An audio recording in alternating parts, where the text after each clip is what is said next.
नमस्कार।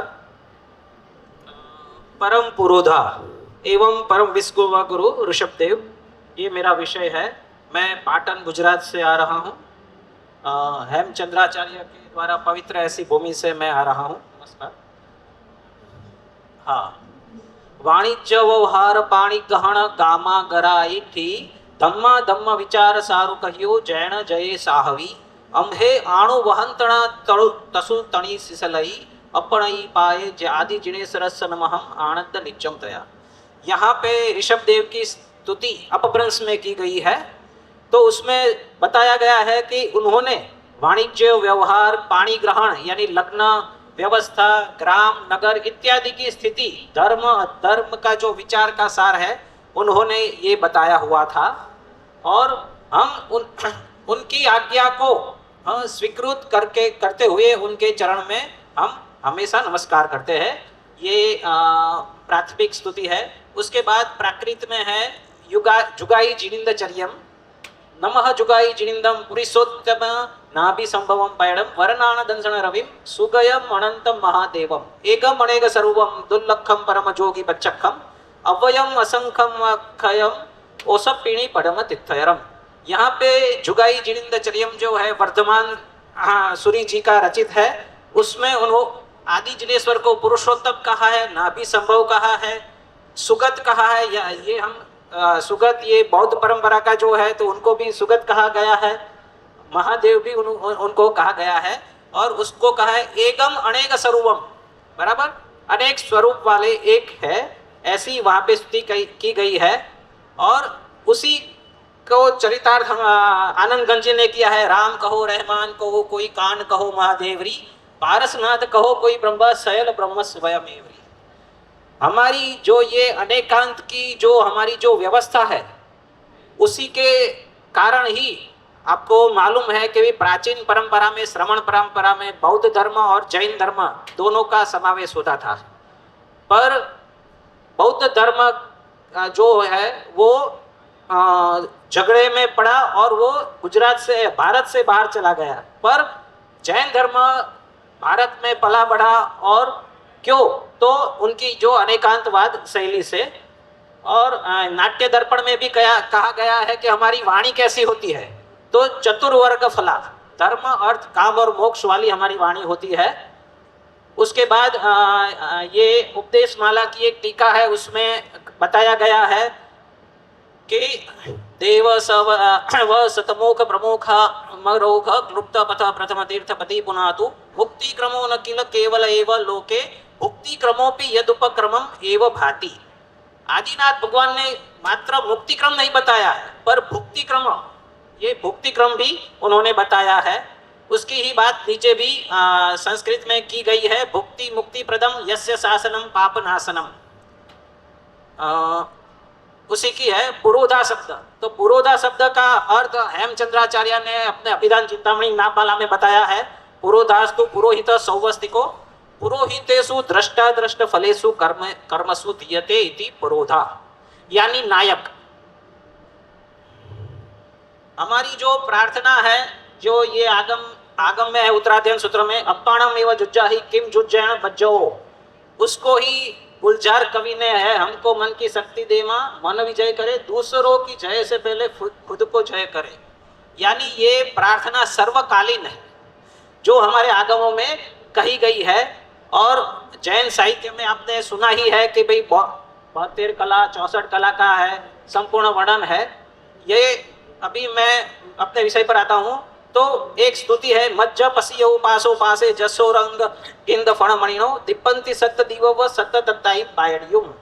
ये पार्श्वनाथ की स्तुति है। उसमें उसको पार्श्वनाथ की जो फणा है, माथे पर फणा है, उसमें 7 फणा होती है। तो यहाँ पे स्तुति की गई है उनकी 7 फणा जो है वो दीपक के समान है जो 9 तत्वों को प्रकट करती है। तो ये तात्विक प्रार्थना हुई।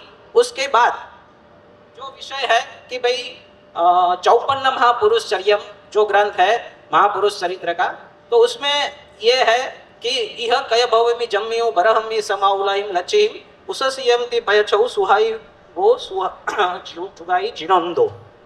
तो ये कहा है कि जब ऋषभदेव का जन्म हुआ तो 7 प्रकार की लक्ष्मी उल्लसित हुई। तो कौन सी 7 लक्ष्मी है?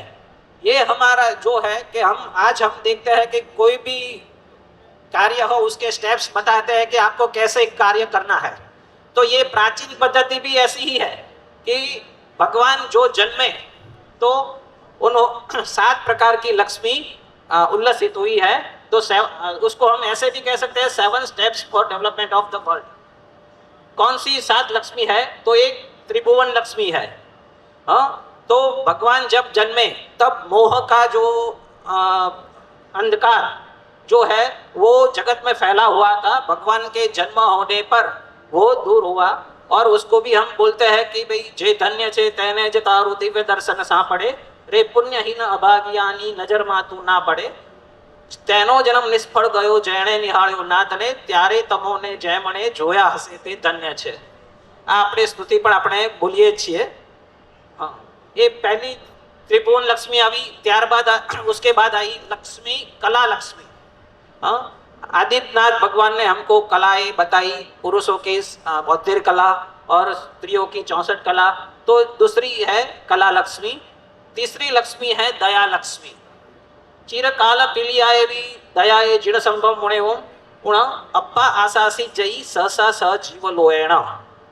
प्रभु के 5 कल्याण जो होते हैं उनमें तीनों लोक के प्राणी जो है वो सुखी होते हैं, नरक में भी वो सुखी होते हैं। तो ये दया लक्ष्मी प्रभु के जन्म से वो भी उल्लसित हुई। उसके बाद है राजलक्ष्मी। दयो वह रायल चीवी मह मह या पते चिय महिला तरलत गुणेण। तो यहाँ पे राजलक्ष्मी की बात हुई। तो राजा कैसा होता है तो उसकी बात है यहाँ पे। राजा दंड धरो मज्जा याई मणि रोह यारो होई, यानी दंड धरनारा, दंड को धारण करनारा होता है, मर्यादा आदि का नियंत्रण करने वाला राजा होता है।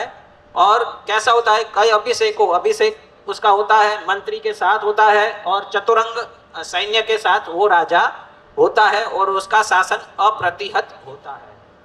उसके बाद 5वीं लक्ष्मी जो है वो ज्ञान लक्ष्मी है।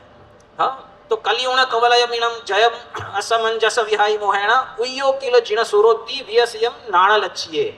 हाँ, ज्ञान जो है अज्ञान अंधकार कहा जाता है, उसके सामने ज्ञान जो है वो दीपक समान है। तो भगवान जब जन्मे तो ज्ञान लक्ष्मी भी उल्लसित हुई। उसके बाद है नीति लक्ष्मी, नी सीरी।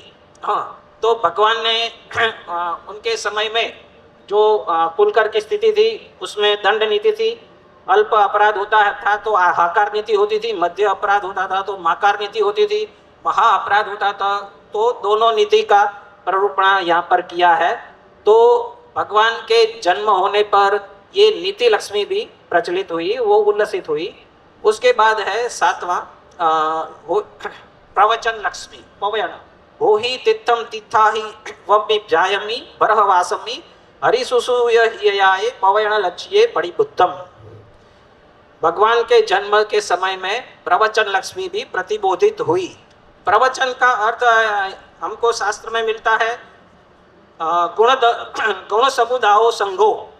गुण का समुदाय जो है वो संघ कहलाता है। प्रभु भी भगवान भी जब दीक्षा लेते हैं तो सबसे पहले नमो तीर्थस्स बोलते हैं। तो तीर्थ यानी यहाँ पे संघ, और यहाँ पे प्रवचन का एक अर्थ संघ भी होता है।